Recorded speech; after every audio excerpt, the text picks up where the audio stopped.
with the time when hit with the air pressure. So here again, we used the explicit flow solver with the subcycling to couple the flow field with the structure. So this is not a problem of fluid structure interaction, but I just included that here to say that we can capture the cracks, also the structural failure due to these kind of boundary conditions where the simulated structural deformation and propagation of crack matches with the experimental observation.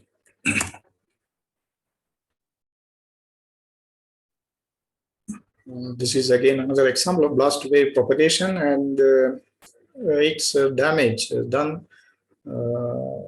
on the walls of that. So this wave corresponds to which is produced due to exploding 8 kilograms of TNT. So these kind of studies are done for various purposes, from designing materials and walls and safety details, etc. So I will end with this presentation with another type of problems which involves flow through porous media. An example for a porous media is soil itself is a porous medium, or concrete. Sometimes it can be porous. Walls can be porous with a hollow, which is partially open or permeable to fluid flow. Like metallic forms in many places in heat exchangers, they use a porous media to enhance the heat transfer from one region to the other. And filters, fuel filters are porous media. The filters used, many filters used in water purifiers, they are porous media. So porous media are used in many places. So many times we have to analyze these kind of problems along with the deformation of the filters. So in this problem, I illustrate this with a simple example which involves only heat transfer, and later we will see one problem involving the deformation of the structure also. So here, this wall or this domain contains 3 parts. One is an insulation, that is isolant insulation at the bottom. Then in the middle there is a porous medium, and on top there is a dense solid which is not permeable to the fluid. The flow, and out of beyond that there is a furnace which is at very high temperature, like 900 degrees centigrade. So the heat flows from the furnace to the top surface of the dense solid, and in the dense solid the heat is transferred through heat conduction, and in the porous media there is airflow from the left to the right. So the left arrow with the green color, it is a cool air, the air at lower temperature. It enters the porous media, flows through the porous media, and while flowing through the porous media, it absorbs the heat from the dense solid. So there are 2 modes of heat transfer here. One is the convection, and second is the heat conduction from the dense solid through the solid. The porous media has 2 parts. One is the holes or the voids through which the fluid flows, and then there is a solid packing. So the heat conducts through those packing. At the same time, the heat is transferred to the fluid in the voids.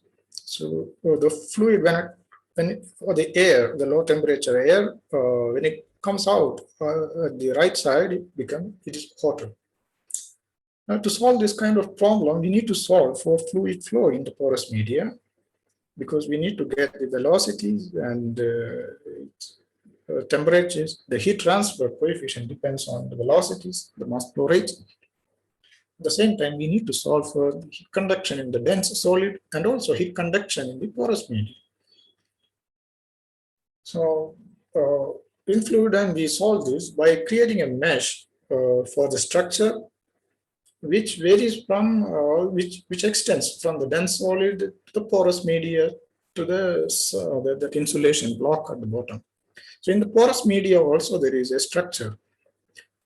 So, but in the porous media there should be a fluid element, fluid mesh also. So the difference from of this from the previous studies is that in the previous studies the fluid and the structural domains didn't overlap.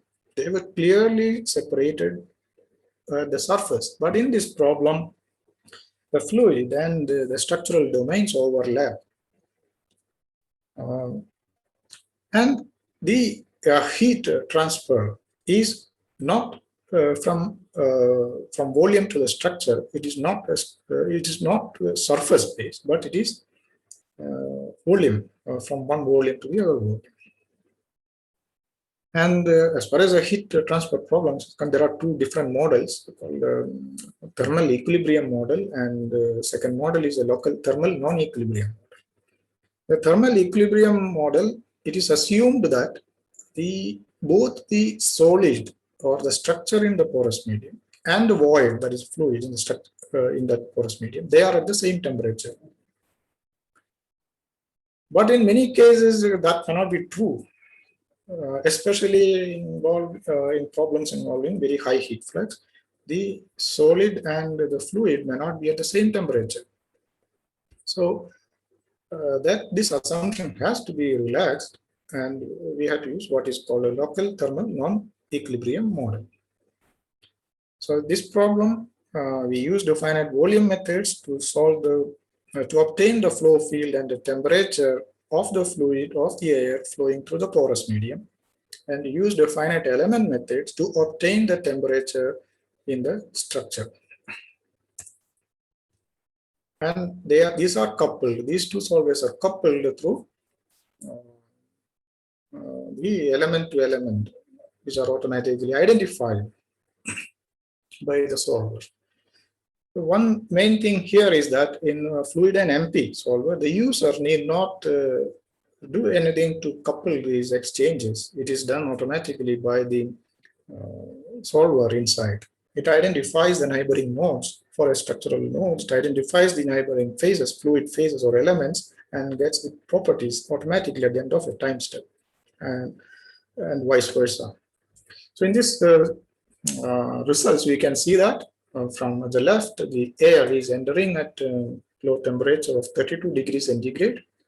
It flows through the porous medium. As it is flowing through the porous medium, it absorbs the heat from the dense slab and goes out with a temperature of 526 degrees centigrade. Finally, let me give some results of a problem involving not only the fluid flow through the porous medium, but also the deformation of the porous medium. An example of such problem is a fuel filter. Here there is a filter inside which there is a tube which is porous, and the flow enters through the inlet, and there is a weak flow through the filter element. The flow is weak through the filter element because in the filter element the resistance to the flow is more, because like when you wear a mask, it is difficult to breathe. It's more difficult to breathe. That is because the mask uses a filter, and you need more pressure difference, and you have to suck more to get the same amount of air. The similar principle applies here. So what will happen when you put on a mask and your mask has some openings at the top here, is that the resistance to the airflow through the mask is more, but the resistance to airflow through the top is less. So if you inhale with a mask, there is a chance that you may get more airflow through the other regions of the mask than through it. So that is why people are advised to keep their mask tight. And now there are designs with which you can adjust the opening. And I also have difficulties with the mask. I cannot wear my specs because in the exhaling air there is a lot of steam, water vapor, and it comes through the top and condenses on the in the glass. So that is because fluid always find a path, like all of us. It always find a path which is the least resistance. In that sense, it is like a human beings. So here also the same thing happens. There is an inlet, and inside it finds two paths. One is through the there is only that element, filter element. There is a weak flow through that, and then it goes out. The purified part of the fluid goes out. But as I said, since the resistance offered by the filter is more, the pressure difference across the filter is also going to be more.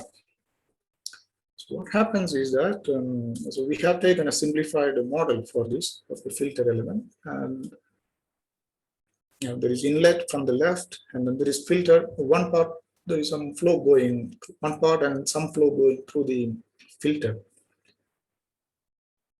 You can see the mesh used here, the top view of the mesh on the right hand side, the blue region corresponds to the filter.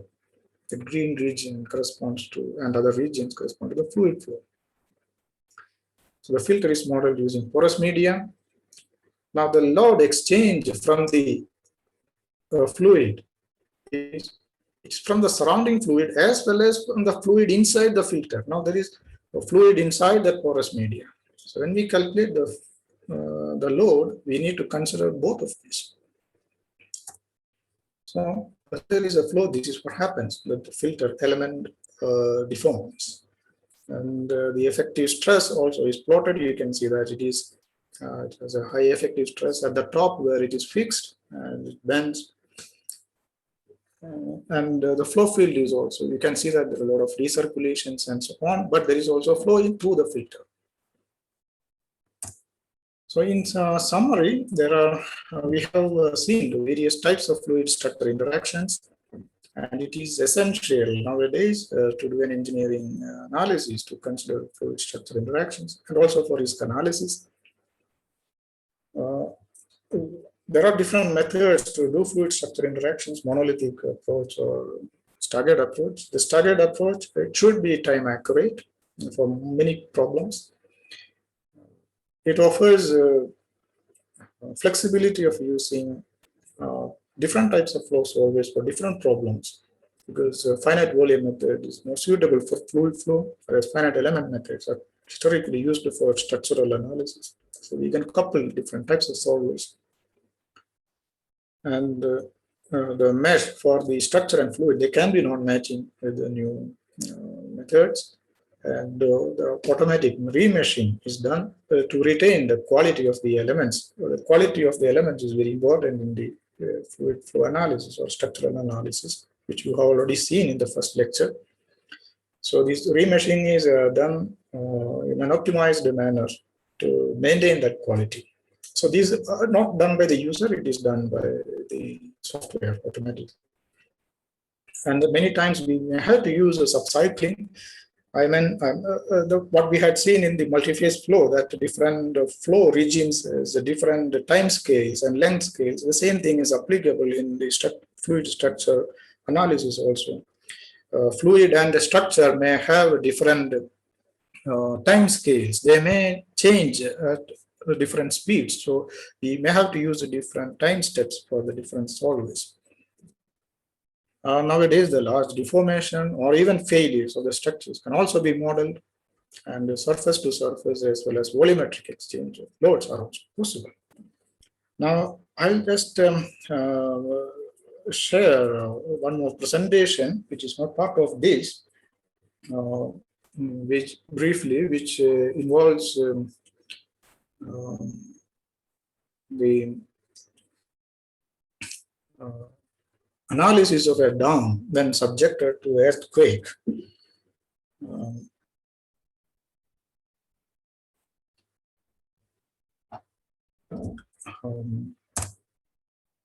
So in general, if you want to analyze a structure under seismic or earthquake-induced motion at the base, we need to consider the two displacement. The total displacement is one displacement related to the base. And as we have seen in the tank under seismic motion, the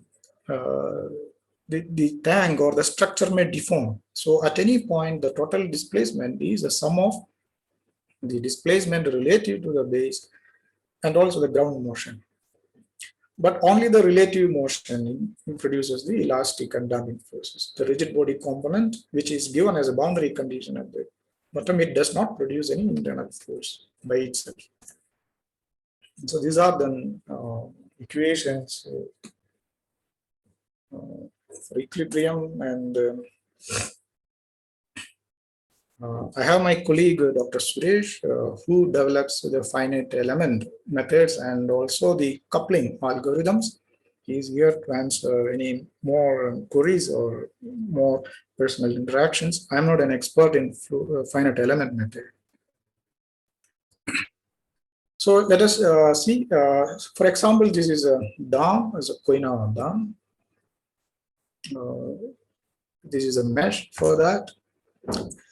And this shows the mesh for the structure as well as the mesh for the fluid, the liquid, the water body behind the dam. So the blue region is the water body, and the red region is the dam structure, and the gray color above that is it is the air above the water level. So in case of an earthquake, that is at the ground, if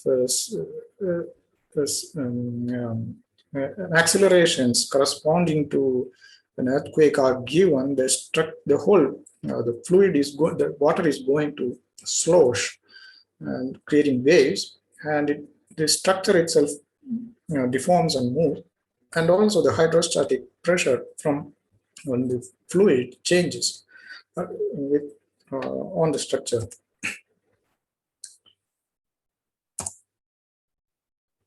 So normally in this analysis, the first process is to check what is called eigen frequencies of the structure.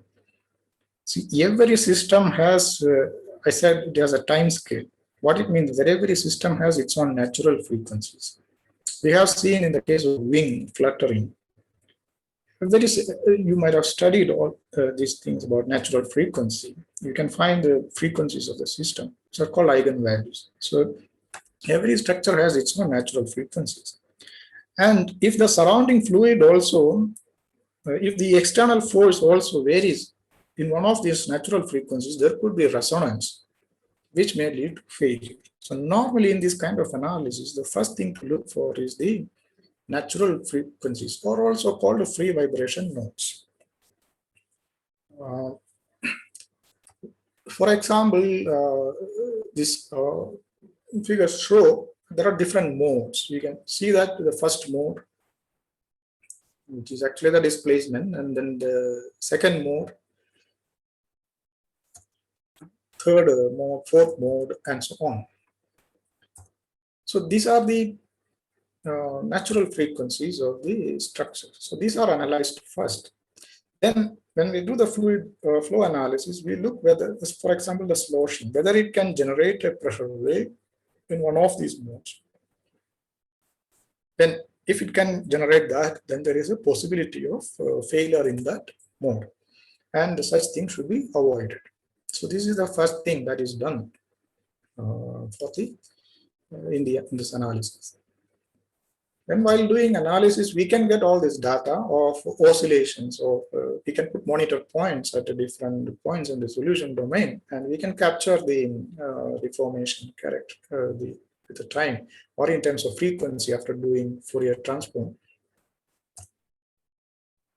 So in this case, we have used a transient implicit method for the structural analysis. The analysis was done for 10 seconds. It is the duration of the input seismic spectra.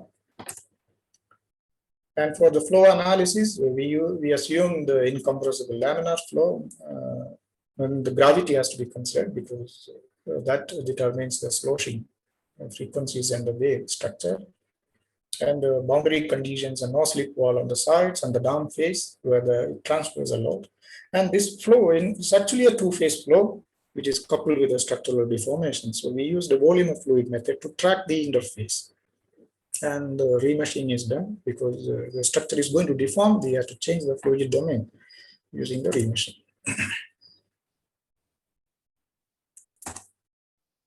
I'll show result. There are some details of this. I think we can share these presentations later. You can go through the details, how these are done internally. It seems that from this particular analysis, the tip appears to be excited in the frequency of the fourth mode. Maybe because that is the frequency of the fourth mode frequency could be closer to the dominant frequency of the earthquake, the seismic input.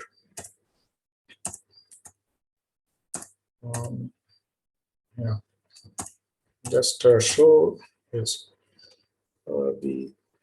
There is some. This shows the animation of the sloshing. You can see that actually the amplitude of sloshing in this for this particular input is very small. You can notice that the red color region, the interface between the red and blue color region is some waves are generated. But in this problem, it is relatively small.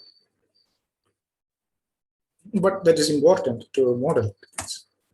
And this picture shows the animation of the structural deformation. The structural deformations are amplified. It also shows the effective stress variations in the dam at different locations during these 10 seconds.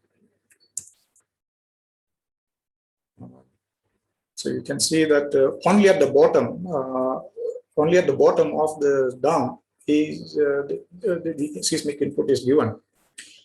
Whatever you are seeing at the top, the movements at the top, they are due to the structural deformations. As a resultant deformation, resultant of the ground movement as well as the variations in the hydrostatic pressure at the due to the sloshing of the water behind the dam.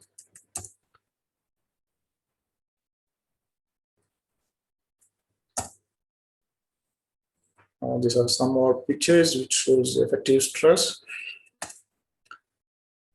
tensile stress, various quantities can be.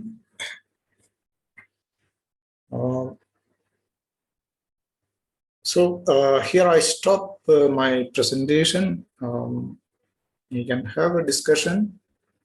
As I mentioned earlier, my colleague Dr. Suresh also available here. We can open the question and answer session. Thank you for your attention.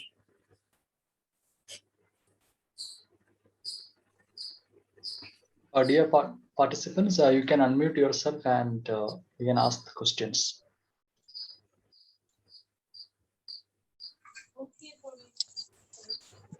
Yes, sir. Yes, sir, you're audible, sir. Yes, sir. Good afternoon. Really a nice presentation is given by you, sir. One of my question is, this is the era of artificial intelligence, and now everyone is working on data-driven models. So how are you seeing CFD in this era?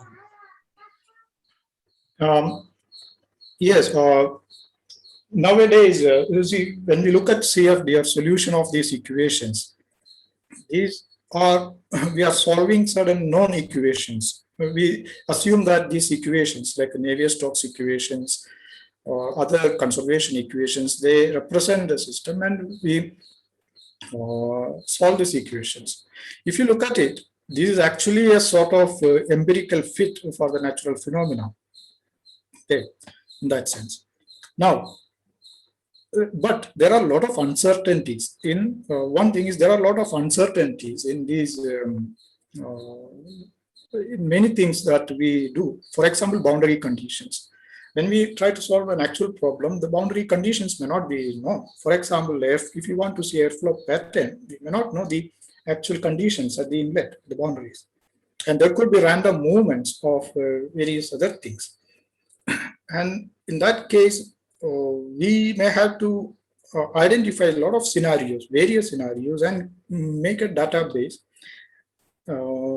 and based on that to derive the boundary conditions for these analysis and pick the correct solution. And this has to come from the collection of actual measurements.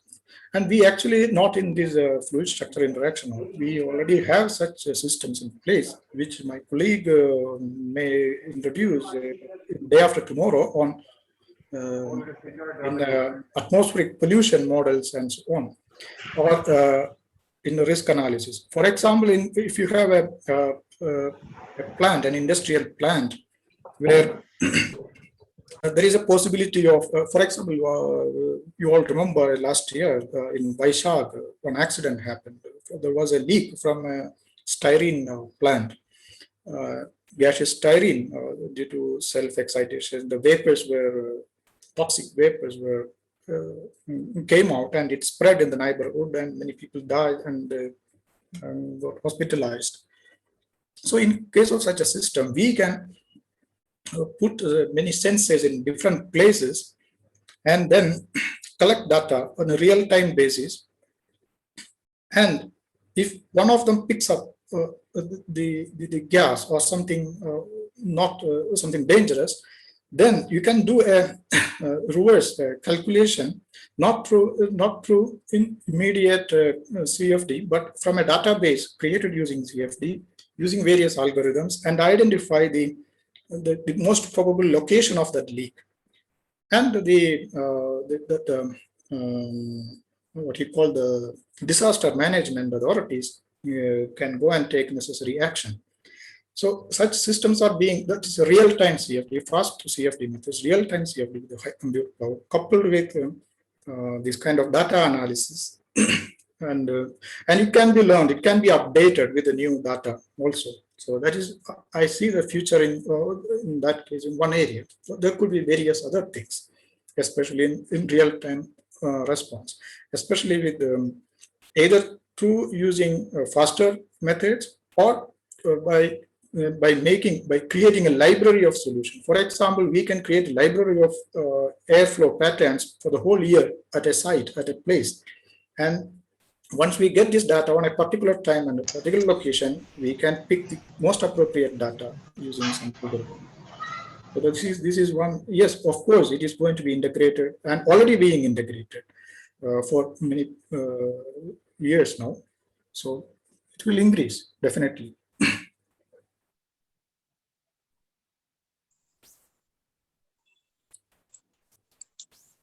Sir, one more question actually I want to ask about this Eulerian and Lagrangian approach, especially related with fluid dyne. Generally in the pre-processing, we are selecting the geometry or some node points or the points where we actually solving the differential equations or the conservation equation, state equations. So it seems a little bit like Eulerian approach where we are fixing the control volume or the space and there we are solving the governing equation. But when we are saying that Lagrangian approach is adopted, so at the level of implementation or solution or at the solver, how actually things are going to change and whether fluid dyne is accompanying this change of Eulerian to Lagrangian or Lagrangian to Eulerian? I have shown one example in the impingement of particles onto the wall and then wall filling formation. So these normally these in some cases it is not automatically done in the software, but it is done through we have implemented many user-defined functions for this coupling between different modules. So it will be given to people who are interested in that.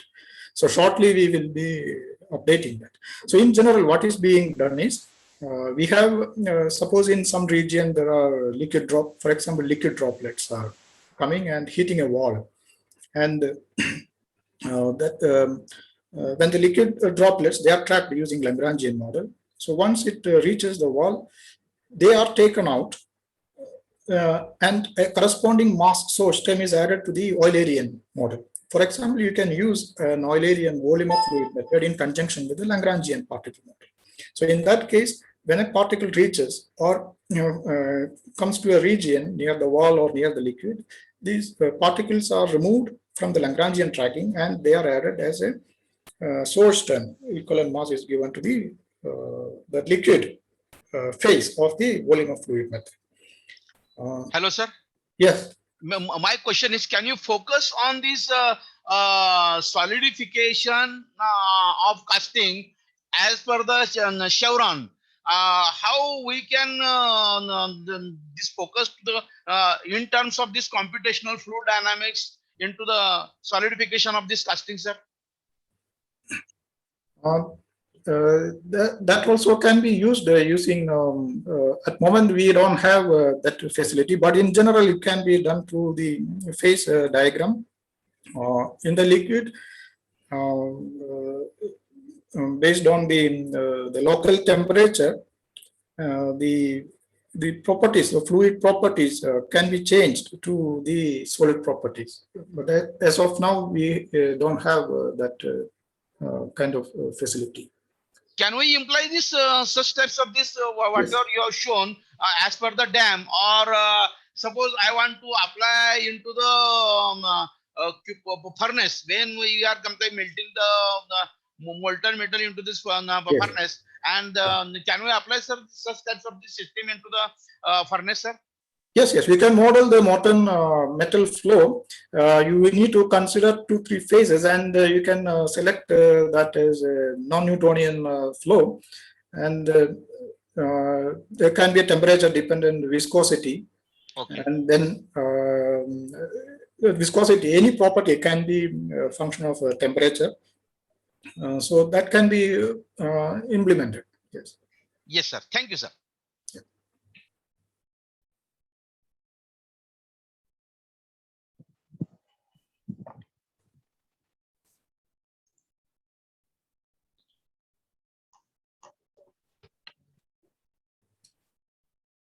Anyone else is having doubts? You can ask, sir. Sir, good afternoon, sir. Hello. Hello. Yeah, Sir, good afternoon, sir. Sir, a small doubt, sir. Actually, the metal cutting, I think metal cutting is a turning or drilling operation.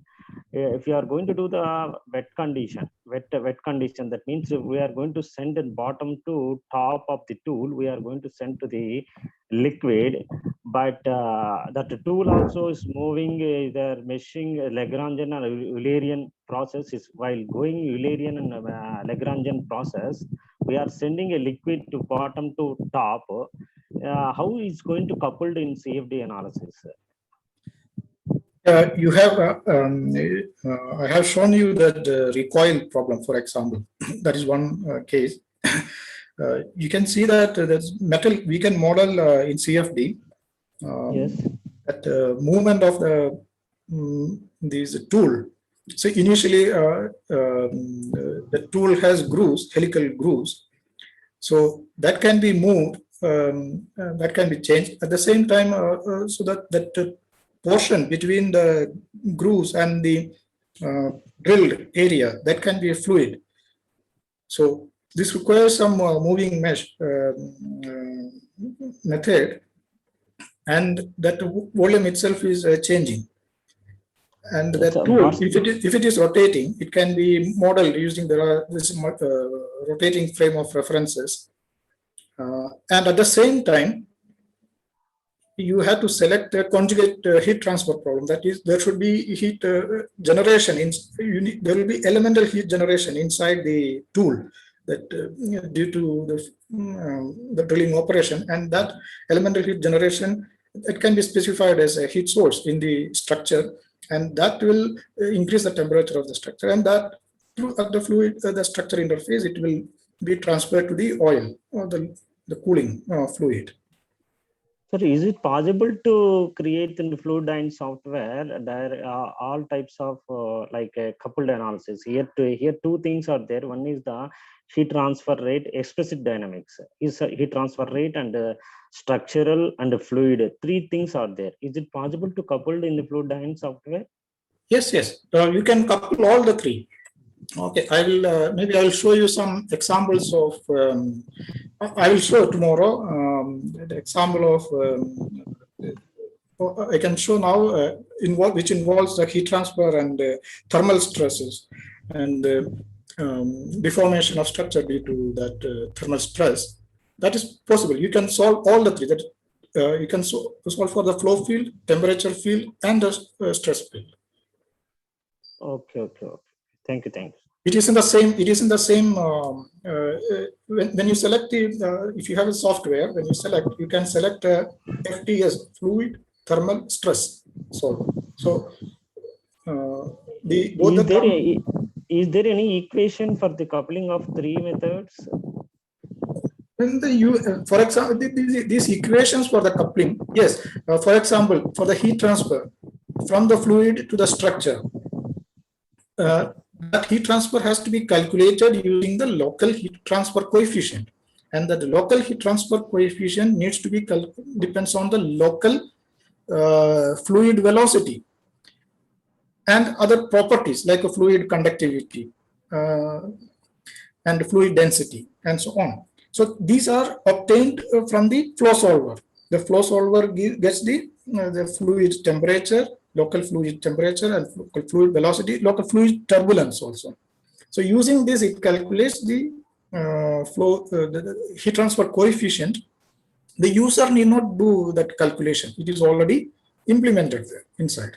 So it calculates that heat transfer coefficient, and with that heat transfer coefficient and the local fluid temperature and the local structure temperature adjacent to that, it calculates the heat flux and use that heat flux as a boundary condition to the structural solver. Then that structural solver will solve the heat conduction equation in the structure using this boundary condition provided by the fluid flow solver. So there are equations to calculate the heat transfer coefficient based on the wall film, the wall models, log different laws of the flow. So that means it will take a default total all equations, or we can write any UDF something. UDF is possible. You can change you can give your own boundary conditions at the walls. We have actually in the fluidine solver, various things are, most of the things are accessible to the user. There is a user subroutines can be inserted for boundary conditions, for equations of state, for properties, fluid as well as structural properties, for source terms, even for linear equation solvers, and so on. You can have your own, say, evaporation model and so on. These are, if you want to do research in that area, you can use that. Okay, sir. Thank you. For example, I think tomorrow he is going to show one example of a heterogeneous surface reaction on the wall. So the heat generated by the reaction actually goes to the structure. So along with the convective heat transfer from the fluid, this heat generation due to the reaction also goes into the structure. And the third thing that is added in that is the radiation. The fluid is made up of H2O, water vapor, so it radiates. So that the radiation flux also is transferred to the structure. So using all the three, actually, finally it calculates the structural temperature, which is used as a boundary condition for the fluid solver. In addition to these three things, if you want to add your own physics for heat transfer to a wall or heat transfer between a structure and a fluid, it is possible to add that. Tomorrow, I will, in tomorrow's session on nuclear applications, I will show two examples. One which Arun has just mentioned, and the second one which involves structural the thermal stresses also due to heating.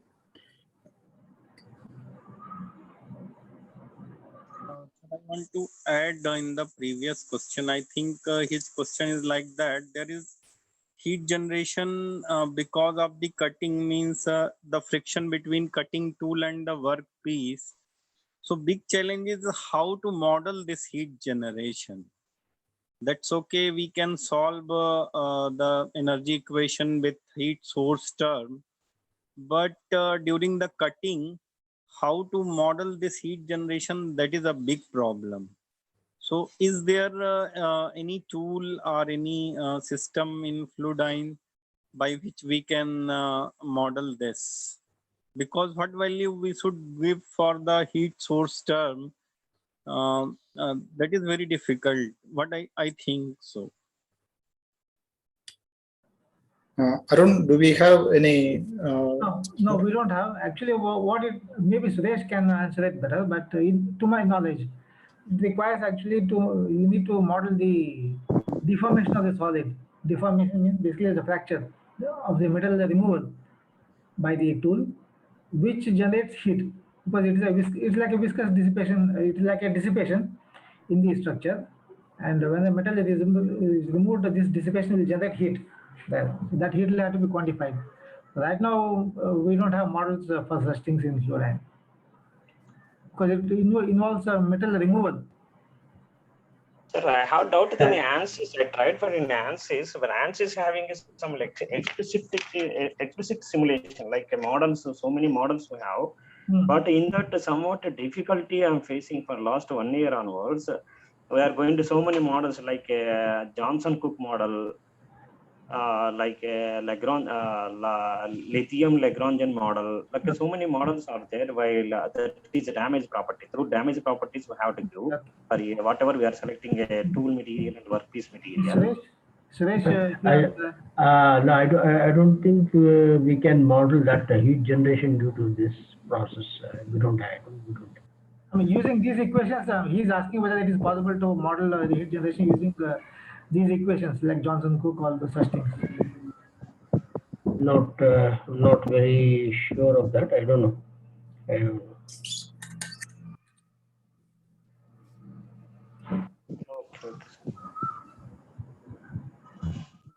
I don't think those models can really predict the heat generation in such cases.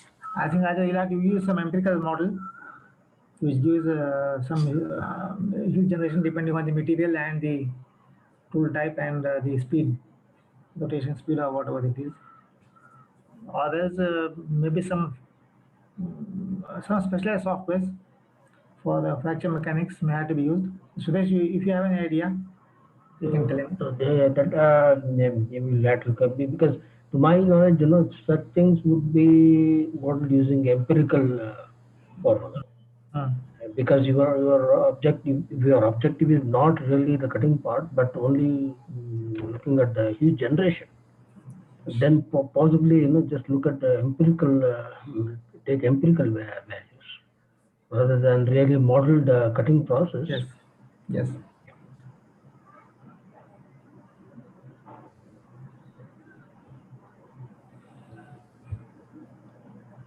Sir, I think we can end this session.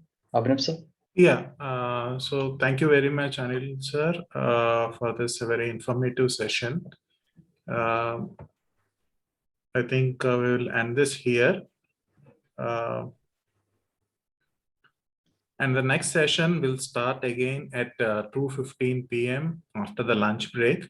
There is a small announcement right now. This session will be closed and restarted because some of the participants are facing login issues. So I request everyone to log in again for the afternoon session. Okay. This session will be closed and then again it will be restarted for the afternoon session. So please re-log in again for the afternoon session. Thank you very much.